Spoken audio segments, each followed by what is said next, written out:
ചെയ്ത്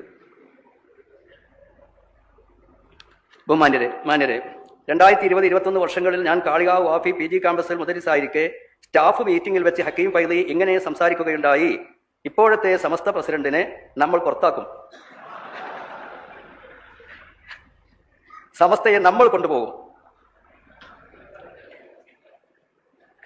എനിക്ക് കാരണം പറയുന്നുണ്ട്. പ്രസിഡന്റ് നമ്മുടെ CIC-ക്കെതിരെ സംസാരിച്ചിരിക്കുന്നു.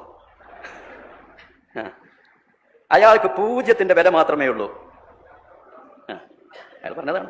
പിന്നീട് നടന്ന അസംബ്ലിയിൽ ഇക്കാര്യങ്ങൾ ധരിപ്പിച്ചുകൊണ്ടും സമസ്തയിൽ ഭിന്നിപ്പ് ഉണ്ടാക്കുകയോ, അതിനുള്ള ആസൂത്രണ പറയുന്നത്, പിന്നീട് നടന്ന അസംബ്ലിയിൽ ഇക്കാര്യങ്ങൾ ധനിപ്പിച്ചുകൊണ്ടും സമസ്തയിൽ ഭിന്നിപ്പ് ഉണ്ടാക്കുകയോ പ്രസിഡന്റിനെ പുറത്താക്കുകയോ ചെയ്യാനുള്ള ക്യാമ്പയിനുമായി വാഫി വിദ്യാർത്ഥികളും മുന്നോട്ട് പോകണമെന്ന് ധനിപ്പിച്ചുകൊണ്ടും അതിനുള്ള പ്രതിജ്ഞകൾ ഓരോരുത്തരും എടുക്കണമെന്ന് ആവശ്യപ്പെട്ടുകൊണ്ടും സംസാരിക്കുകയുണ്ടായി.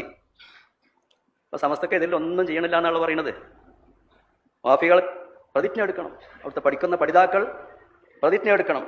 സമസ്തനെ പൊളിക്കാൻ, പ്രസിഡന്റിനെ പുറത്താക്കാൻ, എന്നിട്ട് സമസ്ത പിടിച്ചെടുക്കാൻ പ്രതിജ്ഞ എടുക്കണം എന്നാണ് പറയുന്നത്.